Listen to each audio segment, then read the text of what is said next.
세계에는 포퓰리즘의 달콤함에 빠져 이 쉬운 길을 계속 걷다가 국가와 국민 모두를 가난에 빠뜨렸던 여러 정치인들이 있었습니다. 이를 반면교사 삼지는 못할지언정 선거 승리를 위한 욕심으로 그 전철을 그대로 밟으려 해서는 안 됩니다. 정부와 여당의 건전재정 기조는 결코 흔들리지 않을 것입니다. 돈이 풀리면 물가가 더 오르는 것이 상식인데도 포퓰리즘에 중독된 듯 돈 뿌리기만 고집하는 것은 책임 있는 정당의 자세가 아닙니다. 한순간에는 달콤하지만 결국에는 건강을 해치는 탕후루 정책으로 국민을 현혹하는 것은 우리가 경계해야 할 나쁜 정치의 모습입니다. 미디어 오늘 이재명 대표 3% 경제 성장론 관련해서 추가로 말씀을 좀 드리겠습니다.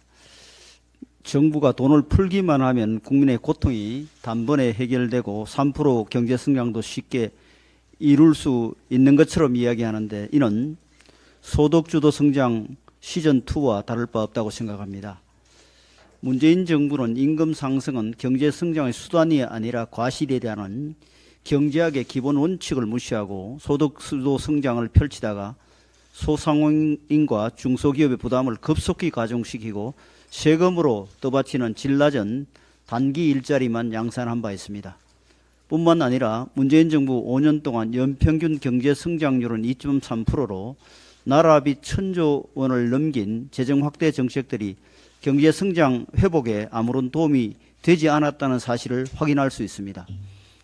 이런 맥락에서 이재명 대표의 3% 경제 성장론은 문재인 정부의 실패를 답습하자는 얘기와 다르지 않습니다. 불경기와 물가 상승이 동시에 발생하는 스태그플레이션이 발생했을 때 정부가 확장적인 재정 정책이나 통화 정책을 개송하면 인플레이션이 가속화된다는 것은 경제학 원론에 나와 있는 사실입니다. 내년 예산에서 정부가 돈을 풀면 고물가 고통도 해결하고 경제 성장도 이룰 수 있다는 주장은 공상 속에서나 가능한 얘기입니다. 사실 민주당은 지속적으로 확장 재정을 주장해 왔습니다.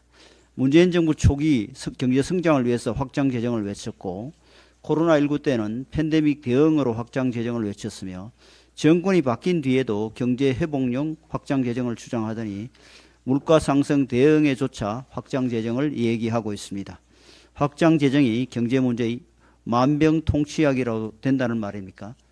이번 3% 경제 성장론도 역대 민주당 정책들과 사실상 동일하며 유권자를 현혹하기에 이름과 포장만 약간 새롭게 바꿨을 뿐입니다. 민주당에서는 경제 논리로는 한계가 있다고 판단했는지 정부가 돈을 아끼느라 국민의 고통을 방치한다는 감성적인 선동에 열을 올리고 있습니다.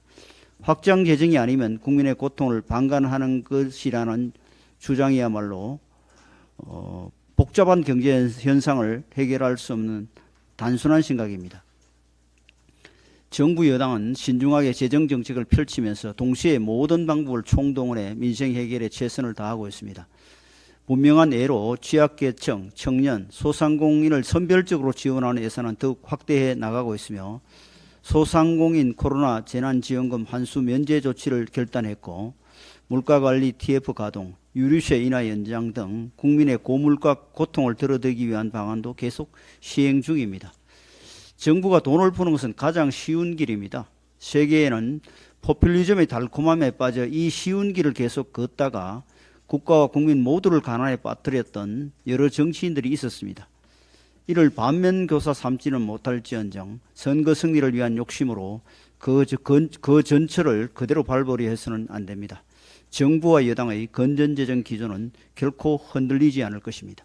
이재명 대표가 주장하는 방안은 일단 빚내서 쓰고 보자고 하는 내용으로서 우리나라의 재정 상태, 경제 상황에 되레 악영향을 주며 국제기구의 권고에도 정면으로 반하는 방법입니다.